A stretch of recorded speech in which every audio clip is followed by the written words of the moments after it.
In past forums, candidates have cited implicit bias training as a way to reduce systemic racism in city institutions. While training is valuable for addressing interpersonal racism, it does little to address institutional racism that arises from formal and informal policies, procedures, and practices. Please name two specific policies, procedures, or practices that you would champion to address institutional racism. And given the documented history of plans that fail to translate into action, please outline the accountability framework that would support your two policies. Thank you, Corey, and thank you everyone for organizing.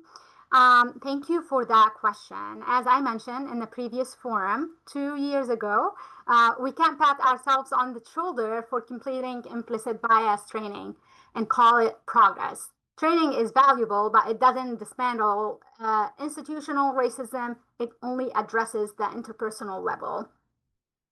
If we're serious about equity, we must look deeper at the system and structures that determine who has access, opportunity, and voice.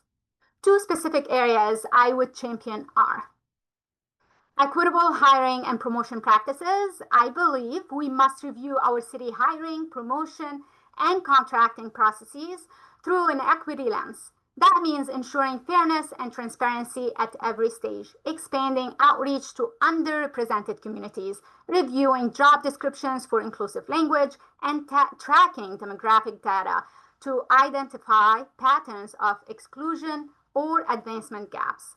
That said, I also want to acknowledge that recent changes in civil rights law interpretation mean that municipalities must be very careful in how we approach equity work legally.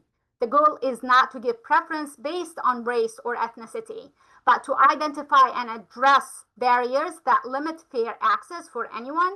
We can and should strengthen practices that ensure equal opportunity for all while staying within legal boundaries. The second is budgeting through an equity lens. Budgets are moral documents that reflect our priorities and values. I would advocate for each department to assess how their spending impacts different communities, including residents of color, low-income residents, and other marginalized groups, and to engage the public before finalizing budgets.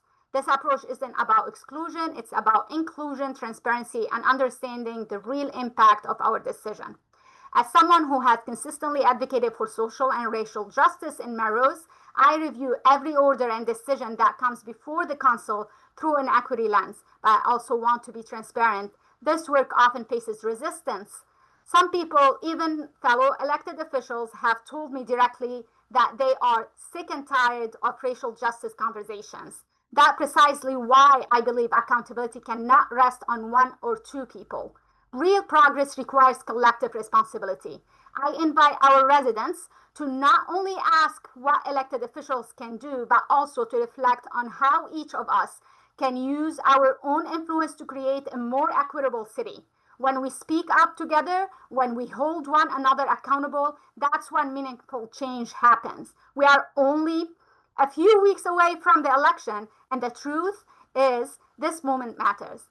If we want leaders who will keep racial equity and fairness at the center of the decision making, we must show up, vote, and stay engaged beyond election day. I'm asking our residents not only to support candidates who are willing to have these hard conversations, but also to be part of them. Reach out to your neighbors, attend public meetings, and don't let this dialogue end tonight, because real change doesn't come from one person.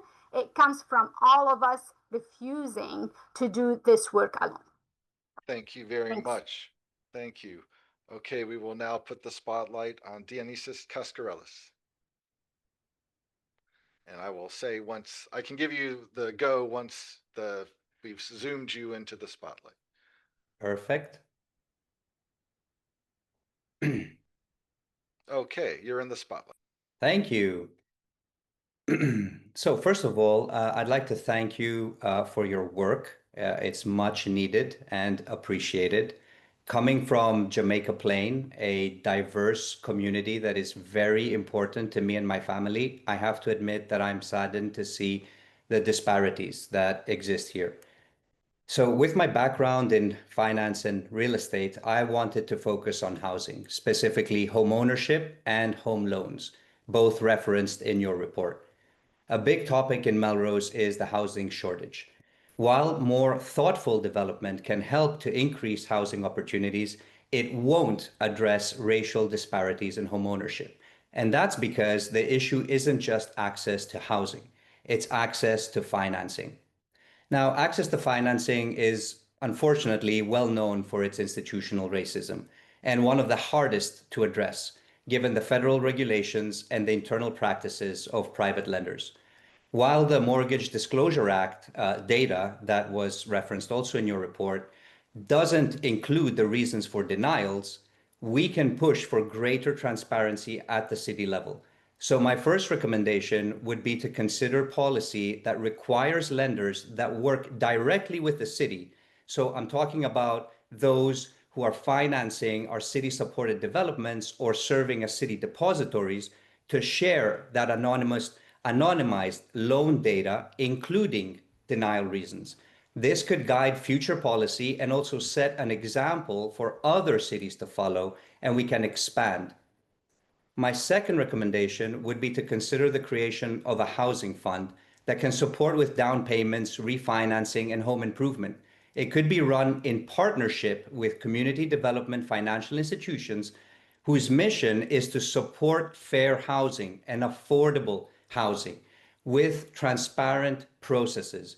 So funding can be achieved through Community Preservation Act funds, public-private partnerships, or donors who are very socially conscious and have an abundancy of these types of funds. In addition to the structural recommendations, I'd also support partnering with housing agencies to support with loan review. Applications are sometimes drafted specifically to exclude certain groups, and small errors can lead to rejections. Lastly, regarding accountability, we can look to climate action, a public dashboard with measurable goals. Similar system could track lending data and housing fund outcomes. We could have results reviewed by an advisory board and presented to the council. This concept is very similar to other ideas that I have proposed regarding the city's financial infrastructure that further build on transparency and inclusiveness. And these are the values that I fully support. Thank you. Thank you. Okay, we will now spotlight Elizabeth Kowal, and I will let you know. Okay, that is great. You're all set. Okay. I was an employment attorney, and I'm now a human resources executive. So I have spent my entire professional career advocating for justice and equality. I'm also now a member of the Melrose Human Rights Commission. So I'm really glad and honored to be speaking with you all tonight because the issues that you are working on are so very important to me as a person, but also to me as a citizen of Melrose. So my first proposal or an idea that I would champion is, while this might seem a little bit obvious or simplistic, I think we need to do an annual audit on all city ordinances, codes, policies, laws, practices, and look for biased biased outcomes. Even if things seem neutral on their face, the outcome of certain policies can be discriminatory and unequal. So, for example, if you look at policing practices, zoning laws, school funding formulas, as Maya said, hiring and promotion policies, I've done this type of work before in my professional life, and it's hard. And it's very detailed work, but it's needed and ultimately is enlightening and valuable. So how do you then hold departments accountable? So in my experience, for the cleanest results, the city does need to appoint an independent oversight committee or person to oversee this type of audit and make recommendations. And then once those recommendations are made, the city needs to measure the inclusive behavior and make it part of performance reviews, departmental strategic goals, and even tie funding or accreditation to those departments that demonstrate equity outcomes. So that's the first. The second is the city really needs to embed equity practices into their long-term municipal planning and budgeting, and not just treat it as a one-off. equity, really, for it to become part of the core of who we are, needs to be treated as a foundational value, like we treat fiscal responsibility or sustainability. It has to apply to all city departments. And again, in terms of accountability, as I already mentioned, the city needs to tie compliance to something that people will pay attention to. That usually is people's bottom line. So the city council can refuse or defer funding, perhaps, for departments that fail to, for example, submit equity impact statements or engage with affected communities. When I've done this work in the past, the best results come when you impact the bottom line of a department or group. And I wish it would be different and people would just do this work, but you have to start somewhere so it becomes part of the fabric of who we are. And in my experience, when you at least start to make it around people's budget, you see faster results and people paying attention, and then it just becomes part of the motion. Thank you very much. We will now spotlight Ryan Williams.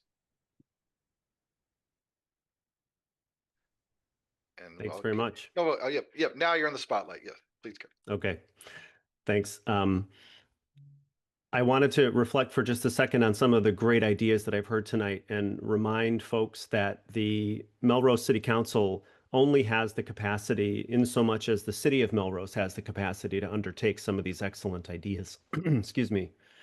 One of the things I've learned over 4 years of being a city councilor, both a ward city councilor and an at-large city councilor, is that all of our great ideas have to be implementable, and they have to be things that that we can continue to follow up on throughout the year. So I wanted to give a few specific examples of actual policies that I've either worked on and products that I've produced with the help of the administration, or some things I'm working on currently. So first, in my previous term in 2022, I worked with the mayor's office to secure a small federal earmark to build out a traffic calming toolkit. This is a data platform that the city hosts on its website.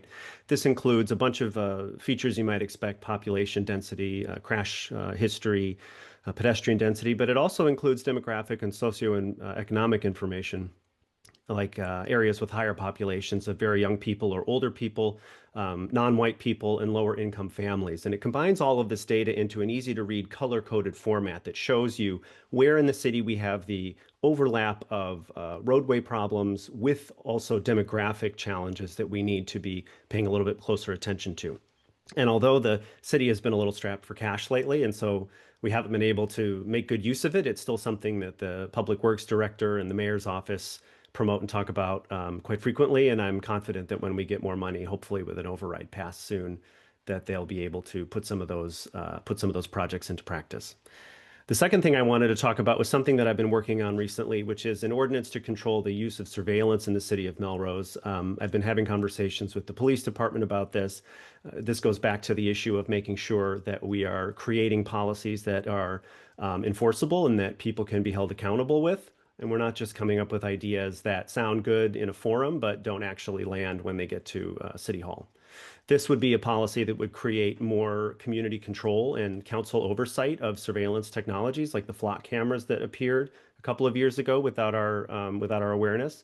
And it would also create a sort of chain of custody that would protect both the city and residents from the number of people that have access to video data and what they're allowed to use it for. And I know that FBLN is predominantly focused on fighting for Black lives. I would be remiss if I didn't sort of mention this very, very difficult moment that we're all in with regard to all immigrant communities and Black and brown people across the spectrum, and the need that we have as a city to find real meaningful ways to try to protect them. Thank you. We will now spotlight Jason Chin. So once you're in the spotlight, okay, you're in the spotlight. Thanks, Corey. It's good to be here. So the first policy, I think, is to select the right people for leadership positions. And then the second one is to de-emphasize race or ethnicity when we do so. So the best way to curb institutional racism, I think, is to select leaders who are excellent first, and they respect the dignity of all people. And most of all, they know that the solution to hard problems is when we have people who have unconventional backgrounds who can come up with unconventional solutions. And that tends to be a team of people with different backgrounds, and that means racial diversity. So a recent success I think we've had in Melrose is when we selected Chief Follier as the police chief. And I was fortunate to be on the citizens board that interviewed him. And Chief Follier is excellent, and I find him of the highest character. And he understands his role is to serve all citizens and to respect their dignity. And he lives this, and the people that see him and work with him know it. And I hope the community can get to meet him and feel it for themselves. And we don't have Black or Hispanic or Asian or Latin America people on our teams because of their race. We have them because they're excellent at their jobs, and they help us solve problems with their unique backgrounds. And implicit bias training has failed us. It's turned people off to diversity and DEI. So as a minority myself that's tried to break into certain clubs or be first, I never mention my race or being a person of color or any other unique identity. Now, I'd find that grandstanding on identity turns people off, and it makes people question my motivations for that position or even my qualifications. So I'd rather be simply known as rigorous, competent, and reliable. And when I was a submariner in the Navy, I did not spend any time thinking about, am I being a good Asian Chinese naval officer? Am I representing them well? I was too busy making sure the nuclear reactor didn't melt down or that we didn't run into some mountain underwater. And in return, I asked that we just want a fair shake, right? I'd rather you, the voters of Melrose, focus on experience and achievements and have confidence that qualified people can help solve our problems regardless of their race. Thank you.